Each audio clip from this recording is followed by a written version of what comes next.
While Julian gave orders, he recounted the story of what he called his love at first sight, the day they first met. He recalled a drunken brawl at an exclusive club, and how it was Caleb who had kicked him sober. Caleb's hands paused in their work of tying the silk cord, a sudden suspicion dawning that Julian harbored a peculiar taste for this sort of thing and was merely using him as an excuse. Julian, however, was lost in what seemed to be a cherished memory. He went on to describe, with unnerving enthusiasm, how Caleb had then hauled him to his feet and bound his wrists, using this very same knot with practiced efficiency. Julian, slightly taller than Caleb, with a complexion as smooth as porcelain and eyes that held a mischievous spark, looked every bit the seasoned hedonist. It was baffling that he would remember someone as nondescript as Caleb, a fact that left Caleb unsure whether to feel flattered or disturbed. When the knot was finally secure, Julian leaned against him, his voice a low command for Caleb to push him away with a blank expression. Caleb complied, his face an emotionless mask as he shoved Julian back. A look of deep satisfaction spread across Julian's features. He stared intently into Caleb's eyes and stated with grave seriousness that he wished Caleb was truly him. Just as a flicker of sentiment arose in Caleb, Julian added his chilling conclusion. Then he could tie Caleb up properly and shatter his legs, ensuring he could never walk away from him. The fine hairs on Caleb's arms stood on end. He questioned Julian's supposed affection for the man he was describing. A rapturous look transformed Julian's handsome face as he declared his love, an adoration so profound it bordered on madness. Caleb had only ever encountered this particular strain of insanity once before. It was 8 years ago, in the form of the young heir he'd pulled from a backwoods militia compound. A dryness seized Caleb's throat. He asked, as a matter of formality, for the young master's name. Julian simply chuckled, remarking that he had indeed forgotten to introduce himself. He explained that they were in the Croft family penthouse, and that his name was Julian Croft, the sole heir. Caleb's mind stopped working. Julian Croft, kidnapped 8 years ago and taken to a survivalist compound. He had poisoned 237 members of the militia. By the time Caleb had located him, the entire mountain reeked of decay. Julian had been living amongst the corpses for over a month. When Caleb first laid eyes on him, the boy was smiling. It was a memory Caleb actively suppressed. Now, the adult version of that boy stood before him, a reality he did not want to face. Julian had somehow untied the cord. He lifted Caleb's chin, his own smile playful and predatory.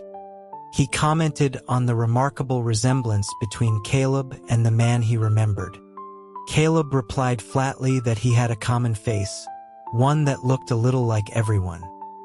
He silently vowed that from this day forward, he and that other man were two entirely different people. Julian didn't seem to see through his disguise. Yet, at times, the way Julian looked at him made Caleb's blood run cold, convinced his identity had been exposed. He planned to escape the penthouse at the first opportunity, but Julian had assigned guards to watch him in 3 rotating shifts. It was the kind of security reserved for a maximum security inmate. Dusty, Julian would whine, approaching him to break the silence. Why did he never seem happy? Dusty was the nickname Caleb had been given, a name picked at random. Hearing it from Julian's lips, however, gave it a strangely pleasant ring. Caleb mentally slapped the dangerous thought away and tried to bargain. He pointed out that no one would be happy being watched day and night. Julian nodded in agreement, a brilliant smile spreading across his face. But if Caleb were to become happy, he explained, he wouldn't look like him anymore. Caleb argued that he was not naturally expressive and could be happy internally. Julian dismissed the idea immediately. He leaned his weight against Caleb's shoulder, a boneless, clinging presence. That, he murmured, would be far too much like him, and he would be unable to resist the urge to break Caleb's legs. So either way, his legs were forfeit. Julian collapsed against his shoulder, shaking with laughter. When he finally recovered, he poked Caleb's stoic face, marveling at how someone could show no emotion and yet have their thoughts be so transparent. This is how the mentally ill operate, Caleb told himself. Arguing was futile, he would have to use force. His official cover was as a bodyguard for AD.C. socialite. His real identity was that of a clandestine operative for a federal agency, gathering intelligence for the government. The agency's agents specialized in covert operations, moving through the shadows to eliminate threats to national security. The night was dark and overcast, his preferred battlefield. Using the excuse of an upset stomach, he slipped into a bathroom, then climbed out a window, evading his minders. All he had to do was scale the wall of the penthouse terrace and Julian would never find him again. A sing-song call of his nickname, Dusty, echoed from outside, a ghostly sound that nearly made him lose his footing. Regaining his composure, Caleb leaped effortlessly onto the retaining wall, only to find himself instantly surrounded by several large men in dark suits. He offered a weak excuse, commenting that the cloudy night was perfect for a walk. The men glared, their expressions stony. Caleb, ever the pragmatist, surrendered. Back in the suite, Julian rushed over, checking him for injuries. He asked if he had fallen from the high wall. A small, unwelcome warmth spread through Caleb's chest. He shook his head. Julian seemed satisfied and brushed some imaginary dust from his clothes. He was so worried, Julian confessed. The young heir seemed to possess a sliver of a conscience after all. Julian then cupped Caleb's face, his gaze as reverent as if he were beholding a priceless artifact. His voice dropped to a soft whisper. He was going to plant flowers in Dusty so he could never run away again. Caleb remained impassive, saying only "oh," while internally screaming for his director to save him. Julian did not, in fact, try to bury him alive.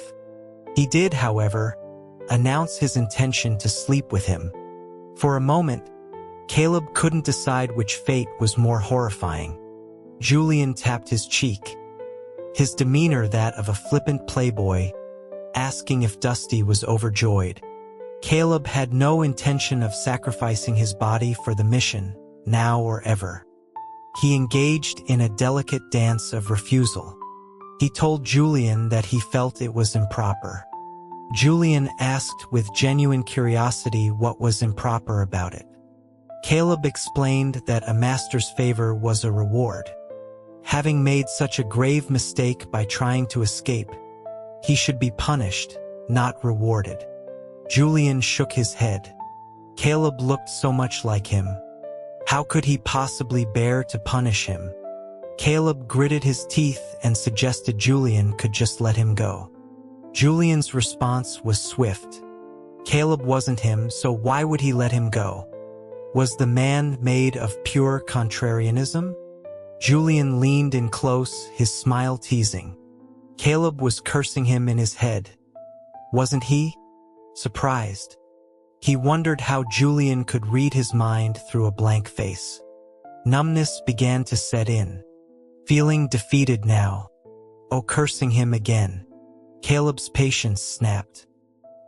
He bit out a denial, insisting that Julian should not make such baseless assumptions. He saw the flash of recognition in Julian's eyes. Defensiveness, a hollow bluff. Caleb closed his eyes. He resigned himself to his fate. Julian's voice, laced with sly amusement, whispered beside his ear. So he had given up. In that case, he wouldn't be polite. The words had barely faded when a soft, cool pressure met his lips. Without thinking, Caleb bit down hard. He could accept that other men were attracted to men. He could not, however, accept being forced into it. Blood welled from Julian's lip, but he didn't make a sound. He waved off a guard who moved to strike Caleb. Taking out a handkerchief, he pressed it to the wound. He then smeared the blood from his hand onto the corner of Caleb's mouth. His gaze was stubborn, tinged with a frightening mania that made Caleb's skin crawl. Julian whispered how much Caleb was like him, how this somehow made him love him even more.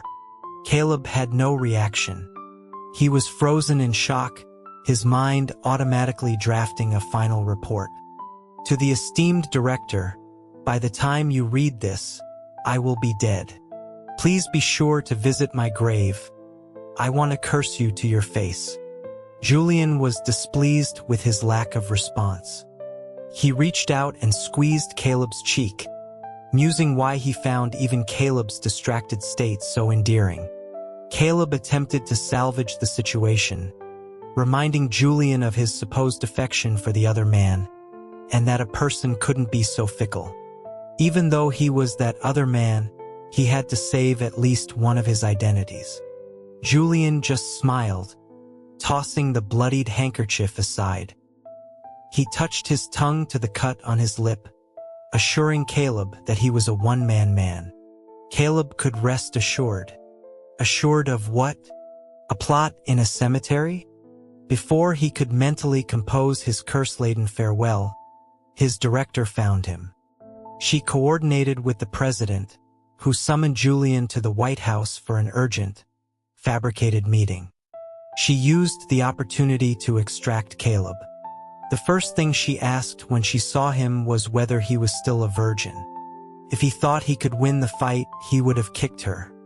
He retorted by asking if it would affect his rescue. The director burst out laughing. Of course it would, she said. If they were truly in love, why would she bother saving him? Caleb was speechless. Who expresses mutual affection by locking the other person up? The director's eyes danced with amusement. Oh, but people did. It was called forceful acquisition, and it was all the rage. She launched into a story about a tech mogul, Linus Holt, who had become infatuated with an indie musician named Auden.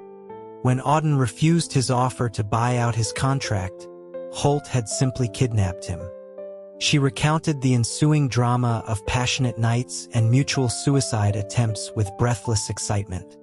Caleb wanted to say something treasonous but held his tongue. He pleaded with his director, insisting he wasn't gay and just wanted to leave. Despite her bizarre preoccupations, the director was competent. With a single, sharp blow to each guard, she cleared a path and led Caleb out of the Croft estate. He could no longer continue his bodyguard cover, a fact he lamented due to the generous salary. But his life was more important. The director told him that when Julian returned to the empty penthouse that night, he went berserk. He had stormed back to the White House, making it all the way to the Oval Office before the Secret Service intervened. If the president hadn't been faster, Julian might have taken a bite out of him. A chill went down Caleb's spine.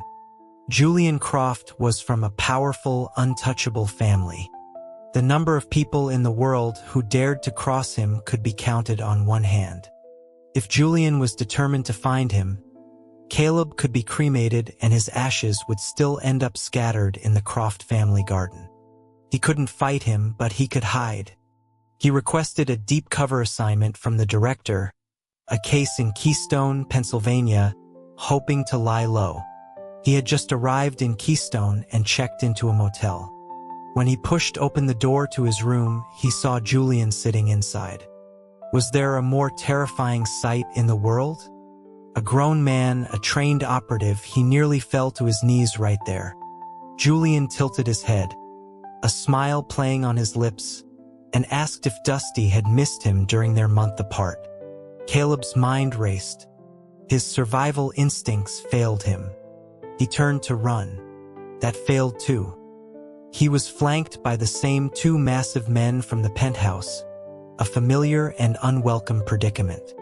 At this critical juncture, He even found himself wondering about their workout routine. Julian strolled forward leisurely. His handsome face, when it smiled, always had an air of innocence that Caleb found more unsettling than any threat. He asked why Caleb was running, if he hadn't treated him well. An idea sparked in Caleb's mind: misdirection. He implored Julian to stop tormenting him. Since he was in love with that agent, he should go pursue him directly. Julian poked his cheek. But he was pursuing him. He had caught him, hadn't he, Caleb?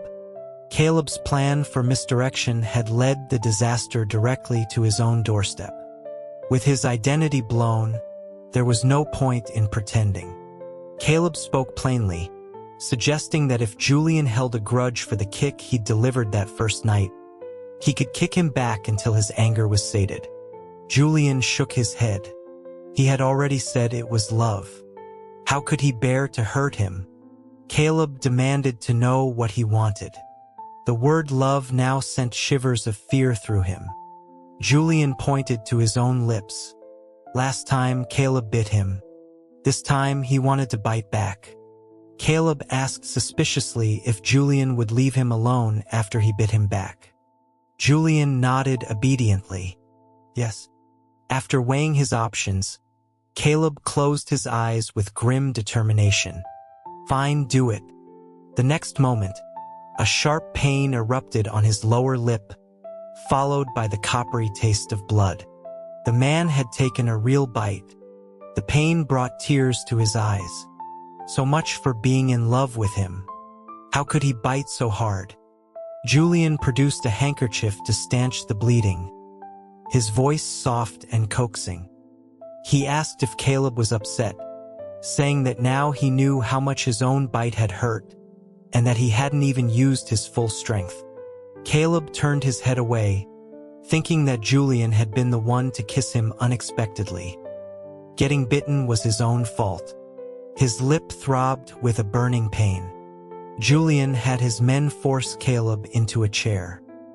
He produced a small vial and began applying a salve to the wound. When he was done, Caleb stated that Julian should leave now. Fine, I'll go, Julian said. And then he did, leaving with his bodyguards without a single backward glance. The abruptness of it left Caleb sitting at the table, stunned, for a long time. He just left. A strange feeling settled in his chest. He never expected things to be resolved so easily. He was still in a daze when he began his mission. A man approached him on the street, noting his out-of-towner appearance. He commented on Caleb's good looks and athletic build, offering to set him up with a good job. The next thing he knew, the friendly local had sold him to an illegal mining operation. On his first day in the mine, he was forced into hard labor that left him utterly exhausted. That night, as he lay on a foul-smelling cot in the crowded barracks, someone came to take him away. A big shot had arrived unexpectedly, and they hadn't had time to arrange for female entertainment. They had heard a decent-looking man had been sold in that day. He was to be cleaned up and sent over to keep the VIP occupied.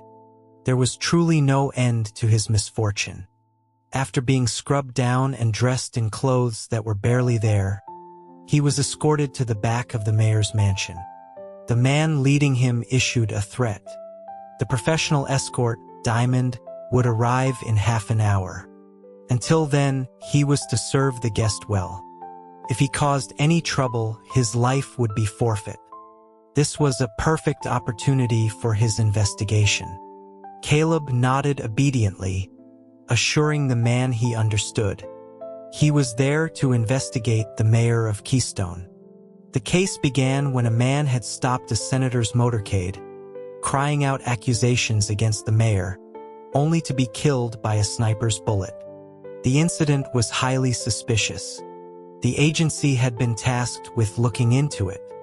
Caleb had expected it to be a difficult assignment. He never thought the solution would fall right into his lap. Keystone had never reported the discovery of any mineral deposits. It was clear the mayor was embezzling the resources. Caleb recalled the file on the mayor. He came from a modest background with no powerful connections. To act with such impunity, he had to have a powerful backer. This time, Caleb was determined to catch the big fish. Julian? Good heavens. This was a disaster of epic proportions. Julian's eyes swept over him, a look of cool amusement on his face. Caleb's throat tightened, a heavy feeling settling in his chest for reasons he couldn't explain. The Keystone Mayor was a corpulent, middle-aged man. He shot Caleb a sidelong glance and then smiled, stalling for time before Diamond's arrival. He boomed that tonight they would drink until they dropped. Caleb was led to Julian's side. As he sat, the man behind him whispered for him to smile, asking if he was at a funeral. Caleb couldn't smile.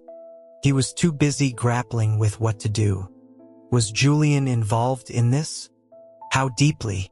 Could he get out clean? His mind was a battlefield of conflicting loyalties. He considered ways to help him escape the situation. Julian asked for his name. Caleb gave his alias, Lidaniu. Julian praised it in a tone usually reserved for poetry, remarking what a fine name it was. Even the mayor was taken aback. He rubbed his balding head and asked with sincere curiosity what was so good about it. Julian's hand came to rest on the back of Caleb's neck, and he pulled him into a deep kiss. Bound by his role, Caleb did not resist. When the kiss ended, Julian pulled him into his lap, smiling lightly as he said it was good because he liked it. The mayor had a moment of revelation, applauding and showering them with praise about how brilliant, how marvelous it was. A successful political career apparently required a talent for spouting nonsense. Caleb pressed his lips together. His mood, strangely, had improved. The mayor didn't discuss anything important during dinner, though he did mention the third prince, a code name for a senator's son. The senator was connected to a web of powerful families through marriage and political alliances. Tracing the connections, the Keystone Mayor was likely connected through a distant, convoluted link. The cronyism of the political elite was infuriating. When they formed these alliances, they clearly didn't consider the agony of the intelligence agents who had to memorize these complex networks for their exams. Pour the wine. Julian's hand on his waist began to stroke him gently. He asked what Caleb was thinking about so intently. Caleb poured the wine with a stony expression, wishing he could pour all his resentment into the glass. An aide came to speak with the mayor. Judging by the time, it was likely about Diamond's arrival. The mayor, determined to please Julian, clearly believed more was better. He chuckled and gave an order. A few moments later, Diamond was brought in. It was the first time Caleb had ever seen a true courtesan. She was breathtakingly beautiful. Every movement she made was captivating and alluring. Caleb turned to look at Julian. He was watching Diamond, not him. Diamond glided to Julian's other side. She poured 2 glasses of champagne, raised one, and her voice was like silk as she offered a toast. Julian picked up the other glass and downed it in one go. The mayor slapped his belly and roared with laughter, exclaiming how wonderfully decisive Julian was. Decisive my ass, Caleb thought, his heart sinking. He silently cursed the mayor with erectile dysfunction. The party continued late into the night. The mayor, thoroughly drunk, was carried away by 4 of his men. Caleb murmured that he would be taking his leave. Julian replied with a simple Ever since Diamond had appeared, a sour feeling had been churning inside him. So, he had slipped the laxative he'd brought to protect his own virtue into Julian's drink. He had watched him drink it with his own eyes. Yes, his mood had improved considerably. However, He hadn't even made it out of the mansion before he was intercepted by Julian's bodyguards. He was so used to it by now that he felt no surprise. He was taken to a bedroom where he found Julian, but not Diamond. Julian, who was taking off his jacket, remarked that it wasn't surprising, as he had already told him he was a one-man man. His eyes roamed over Caleb's body. Caleb ignored his gaze and spoke directly. He informed Julian that the mayor was guilty of embezzlement, a capital offense that could bring down his entire family. If Julian wasn't too deeply involved, he should get out now. Julian touched the newly formed scab on Caleb's lip, his eyes dark. And what if he was in too deep to get out? Caleb's mind immediately began running through scenarios to extricate him. Julian cupped his face, asking if Caleb could save him, just like he did 8 years ago.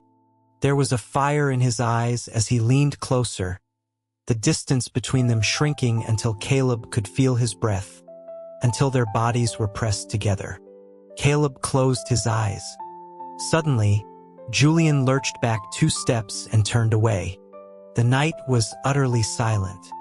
Caleb clamped a hand over his mouth, afraid he might laugh out loud. Julian looked down at himself, then reached out a hand as if to check something. Caleb thought he heard the sound of grinding teeth. Julian turned back around. Caleb quickly lowered his hand, pretending nothing had happened. "Caleb." Julian said his name. He knew he shouldn't look, but his eyes betrayed him and glanced down. Julian seized his face, his voice slow and deliberate as he interrogated him. "It was you who drugged me. Tell me why." Honestly, Caleb couldn't understand it himself. He was nearly 30. Why was he doing something so childish? He found an excuse, claiming he was unhappy that Julian had been touching him. Julian gave him a quick peck on the lips, his smile cunning like a fox. "I don't believe you. You were obviously jealous." The words were too cloying. Caleb couldn't handle it. He quickly changed the subject, insisting that this wasn't the time for such talk. He needed Julian to tell him how much he was involved and who knew about it so he could help him. Julian's eyes twinkled playfully. He said he would tell him if Caleb promised to be with him forever. Caleb stated calmly that he would report the facts as they were, and Julian could await his prison sentence. Goodbye. After that night, Caleb spent another 2 weeks in the illegal mine and never saw Julian again. With his intelligence gathered, he prepared his report. He looked at the line he had written. Julian Croft, heir to the Croft estate, was present at the mayor's mansion and engaged in cheerful conversation late into the night. He hesitated for a long moment before changing the sentence. A month later, after evading a series of assassination attempts, he finally made it back to D.C. When he met with his director, she held his report, hesitating, starting to speak, then stopping. She asked if he really expected her to give this to the president. Caleb replied with a righteous air that his accomplishments were the accomplishments of the entire agency. She shoved the paper under his nose, her voice rising in disbelief. Was that what she was talking about? He should read what he wrote. A certain high-profile socialite was present at the mayor's mansion and slept with him for a night. Her eyes were practically shooting fire. She accused him of playing guessing games with her. It was his duty to report the truth, but his personal feelings made him reluctant to implicate Julian. He never thought his ruse would be so easily discovered. The director sighed. Caleb had been with the agency for 10 years and had never done anything like this before. She reminded him not to forget his purpose. Caleb felt a pang of shame. Finally, he gritted his teeth and confessed the name. Julian. The director's expression shifted from surprise to astonishment, from I see to oh my God. She took a deep breath, wiped her face, and went to the White House. That night, Julian was summoned. He did not return. 1 day, 2 days. By the 3rd day, there was still no sign of his release. Caleb couldn't stand it any longer. He switched shifts with a colleague and went to the government complex. He had heard Julian was being held in the East Wing, a suite he had lived in as a child when his family was in power. Even after he moved out, the suite had been kept for him. Caleb approached the East Wing and listened. There was no sound from within. He called out Julian's name. Still no answer. He pushed the door and found it unlocked. His mind cleared and he began to think. If this was supposed to be house arrest, wasn't the security a little too lax? He walked deeper into the suite. There he saw Julian fast asleep. The floor around him was covered in sketches. Every single one was of Caleb. His heart hammered in his chest. He didn't know whether to run or to approach, so he remained frozen in place. "You came to see me," Julian's voice said. "Why are you stopping there?" He opened his eyes. It was the first time Caleb had ever seen him without a smile. In an instant, he was transported back 8 years to their first meeting. He had the same blank expression then. His words were slow, each syllable sticking to the next in his characteristic way. He had seen Caleb and asked calmly, "Who are you?" Julian smiled and got up from the bed, taking Caleb's hand. He asked if Caleb had been worried about him, if that was why he came. It was the truth, but Caleb wouldn't admit it. He claimed he was just passing by on his patrol. "All right," Julian said, clinging to him. He secretly sniffed him several times. Caleb noticed but said nothing, because in that moment he had a startling realization. He was in love with Julian. He was even willing to break the law for him. This kind of feeling was terrifying. He couldn't let himself fall any deeper. "Wow, Daniel, you're willing to hug me now," Julian exclaimed. "What are you talking about?" Caleb looked down at his own arms, which were wrapped around Julian. He went numb. He pulled his hands back, crossing them over his chest as if to hide the evidence. He explained that Daniel was just an alias, a name that ceased to exist outside of Keystone. "Then what about Dusty?" "That was a cover name for the mission." "Is Caleb your real name?" "It was the name I used before I joined the agency." Julian looked troubled, complaining in a half-pouting tone that Caleb had a new name every time they met. Caleb or Cole, both were fine. Caleb was afraid his hands would betray him again, so he kept them locked across his chest. Julian was still muttering, "Can't you quit the agency? It's too dangerous." Caleb thought for a moment and decided to provoke him. "If I hadn't been an agent, it's debatable whether you would have ever been found." "I would have found my own way back," Julian countered. "And we would have met in the evening breeze, and I would have fallen in love with you at first sight." What a romantic notion.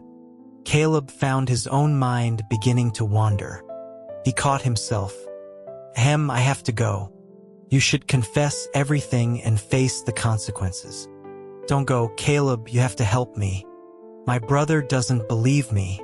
Caleb was torn. Should he perjure himself for Julian? The president was closer to Julian than his own brother. He would never execute him. But Caleb would surely be executed 9 times over. "Just in time, he's here," Julian said. "You tell him." Julian grabbed him and spun him around. The president and the director were standing in the doorway. He was trapped. He immediately dropped to his knees. "I greet you, Mr.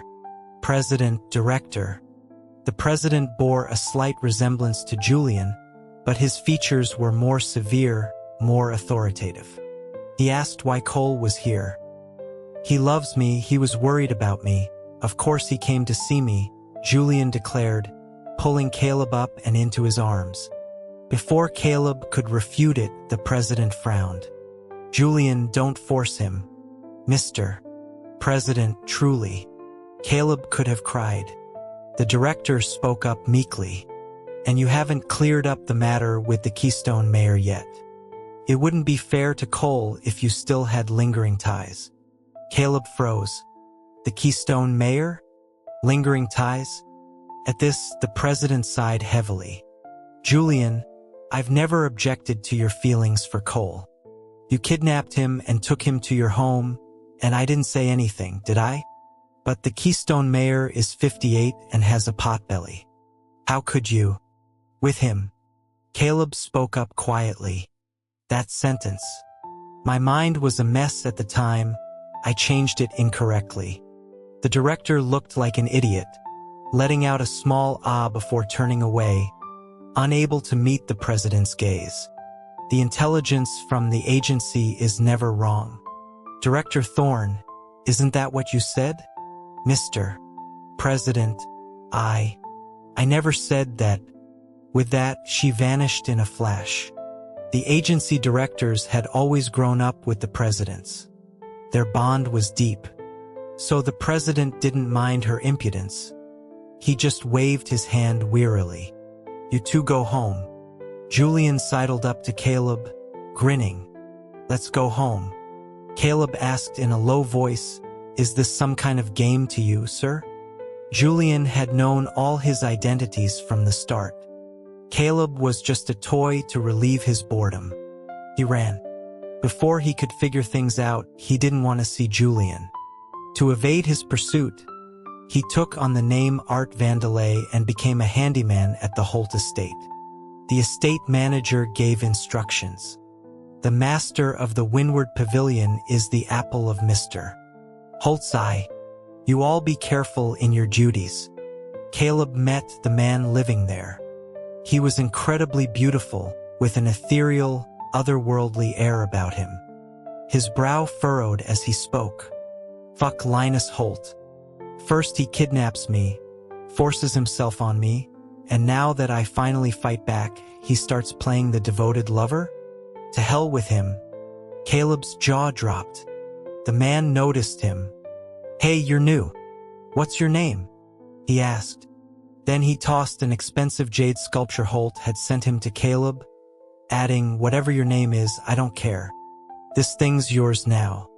It belatedly dawned on Caleb that this must be the musician Auden and the tech mogul Linus Holt from the director's story.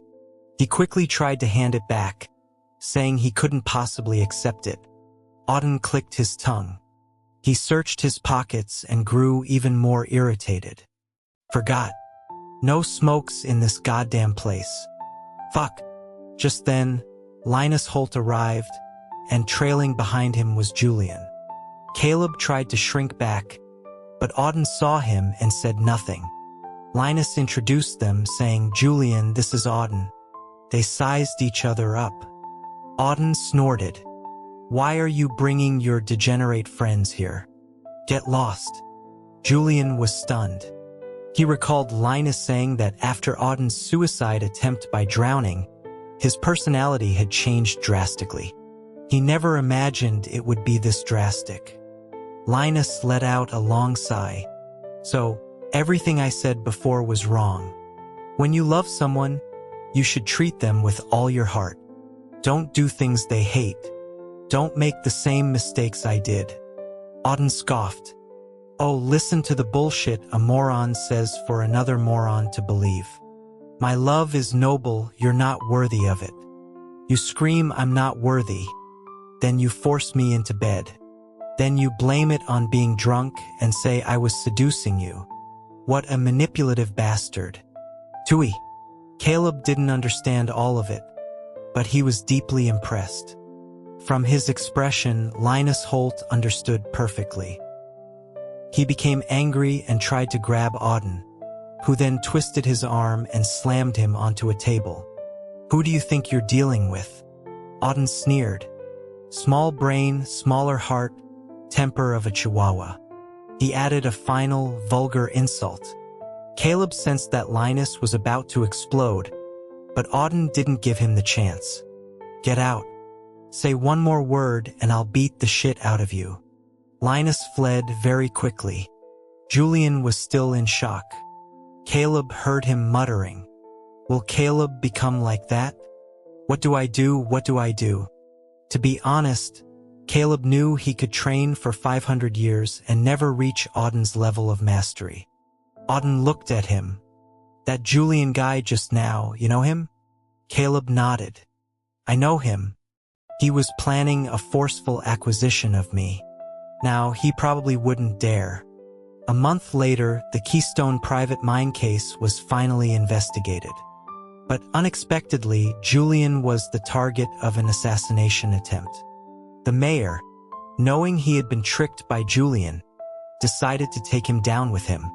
When Caleb heard the news, he felt a hollowness in his chest.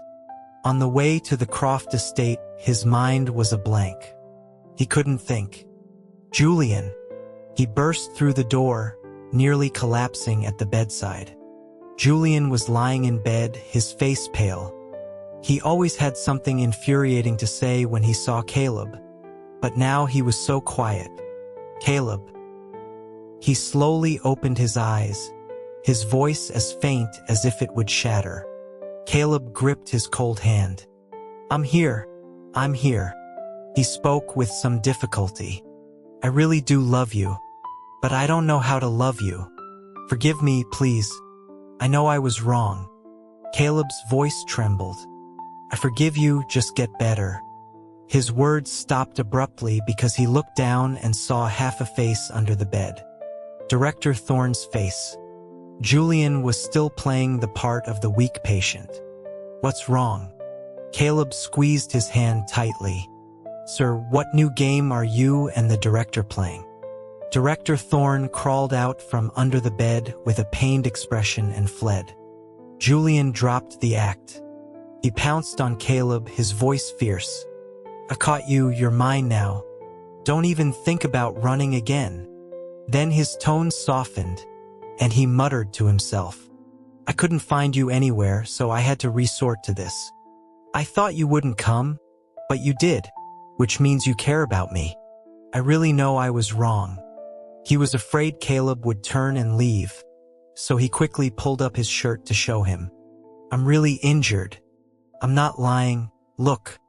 His shoulder was wrapped in bandages. His recent movements had caused blood to seep through. Caleb showed no reaction.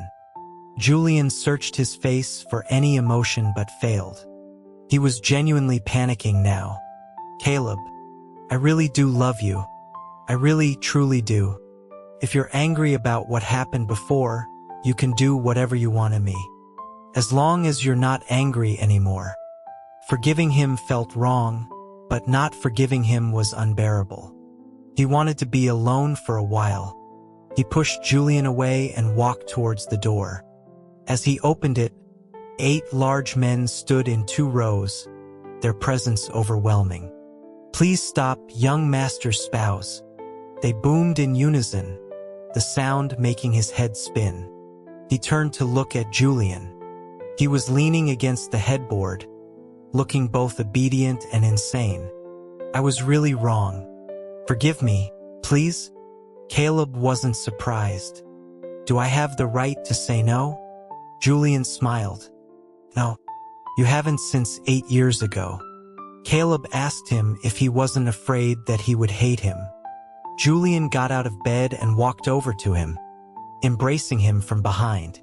He buried his head in Caleb's neck, whispering, "You won't. You can't bear to." He was right. Caleb truly couldn't bear it. He reached up and stroked his head. 8 years ago, when everyone else thought he was dead and Caleb had insisted on finding him, he had already lost the ability to hate him. The first time Julian saw Caleb was when he was 12. He had been kidnapped as part of a scheme, then sold into forced labor, and finally taken by a mountain militia. Winter turned to spring, spring to summer. He knew he would never make it back to the capital. The militia captured a doctor on the road. Julian asked the doctor for poison and put it in the well. The militia died. The doctor escaped. He stayed on the mountain. The doctor had said Linzhou was 300 miles from the capital, a 2-month walk. It was too tiring. He didn't want to walk. He might as well wait for death. But one day, as he was chewing on his last piece of hardtack, wondering if he should just die, someone came. He pinched his nose as he entered and froze when he saw Julian. Julian asked who he was. The man walked up to him and knelt on one knee. "Subordinate Cole, here to take you back to the capital. Did you find this place yourself?" "Yes, I specialize in intelligence gathering." Julian held his face, memorizing his features. Someone had traveled 300 miles and found him. Cole was very good to him. He was 6 years older than Julian. He usually had no expression on his face. Perhaps because he was so curious about him, Julian found that he could gradually understand what he was thinking. The journey back to the capital took a month. He took meticulous care of Julian for a month. He thought that when they got back, he would make him his. He hadn't decided what yet, but he had to stay by his side. But when they returned to the capital, he disappeared.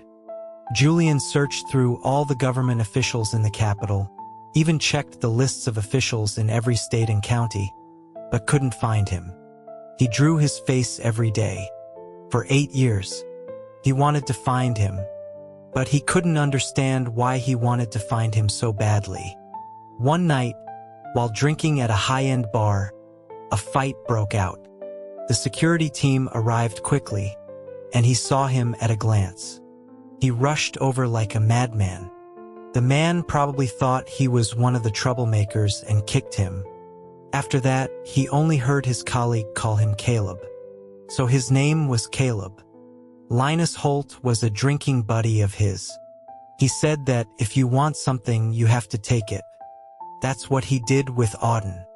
Julian was tempted. Caleb was a government official. There were many preparations he had to make. While out with Linus, he saw him again. He was a new hire at an escort service going by the name Dusty. Julian didn't even stop to think if they were the same person. He took him home and put him under strict guard. His brother summoned him to the White House. He told him that Dusty was Cole on a mission and that he should release him immediately. Of course, he refused. He had finally found him. Once he had him in his grasp, he was his. His brother doted on him, always remembering the suffering he had endured. In the end, he relented, telling him not to go too far. But he didn't expect him to run away. He left without a backward glance. Julian went to his brother, but his brother said, "Julian, Cole is the best intelligence gatherer in the agency. I need him and the country needs him." Julian wouldn't listen. "I need him more than you or the country. I want him. I only want him." His brother couldn't win the argument and told him his whereabouts, but warned him not to interfere or cause trouble.